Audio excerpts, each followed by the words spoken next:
Praise lord. దేవుడి నామానికి వేలాది వందనాలు. ఈరోజు మనం కీర్తనల గ్రంథం 55:22 వచనం చదువుకుందామండి. నీ భారము యెహోవా మీద మోపుము, ఆయనే నిన్ను ఆదుకునును.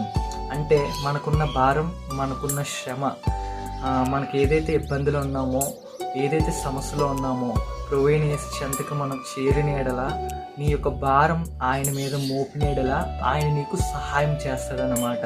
అయితే నువ్వు ఇంతవరకు ఏదైతే ఒక భారంతో ఎన్ని చోట్లయితే తిరిగి ఉన్నావో, ఎక్కడెక్కడో తిరిగి ఉంటావు, నీ యొక్క సమస్యలు పోవడానికి నీ యొక్క భారం అంటే నీ యొక్క బాధలు, నీకు ఒక ఇబ్బందులు, ఏదైతే ఇబ్బందులు ఉన్నావో, ఏదైతే బాధలో ఉన్నావో ఆ బాధలు నీకు పోవడానికి ఇంతవరకు నువ్వు ఎన్నో చోట్ల తిరిగి ఉంటావు, ఎన్నో పూజలు చేస్తుంటావు. అయితే ఈ ఒక్కసారికి దేవునికి అవకాశం ఇవ్వు.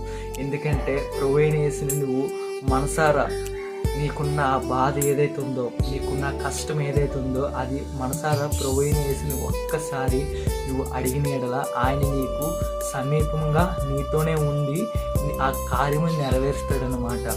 ఎందుకంటే ఇంతవరకు నువ్వు ఎంతగానో ప్రయాసపడ్డావు.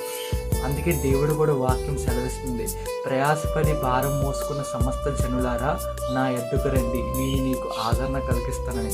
ఎందుకంటే నువ్వు ఇప్పటి వరకు ఎన్నో బాధలు పడి ఉంటావు, ఎంతో కష్టం అనుభవించి ఉంటావు, ఎన్నోసార్లు ఏడ్చి ఉంటావు. నీ ఏడుపును, నీ కన్నీరుని ప్రభువైన యేసు చూచుచున్న దేవుడు. అందుకే ఇప్పుడైనా ప్రభువైన యేసుకి ఒక్కసారి అవకాశం ఇవ్వు. అదే ఏదో మతం అని కాదు, ఇదొక మార్గం. మతం అని అనుకొని నువ్వు దూరంగా ఉండిపోకు, ఇదొక మార్గం. ఒక్కసారి దేవునికి అవకాశం ఇవ్వు. నువ్వు నిజమైన దేవుడు అంటే కదా యేసయ్య, నాకున్న ఇంత ఇబ్బంది ఉంది, నాకున్న ఇంత బాధ ఉంది, ఈ బాధ నుండి నన్ను విడిపించు అని చెప్పి నువ్వు ఒక్కసారి దేవుని యేసయ్య నువ్వు అడిగిన యెడల నీకున్న బాధ, నీకున్న సమస్య ఏదైనా ఎంత పెద్దదైనా అది దేవుడి దగ్గర చిన్నదనమాట.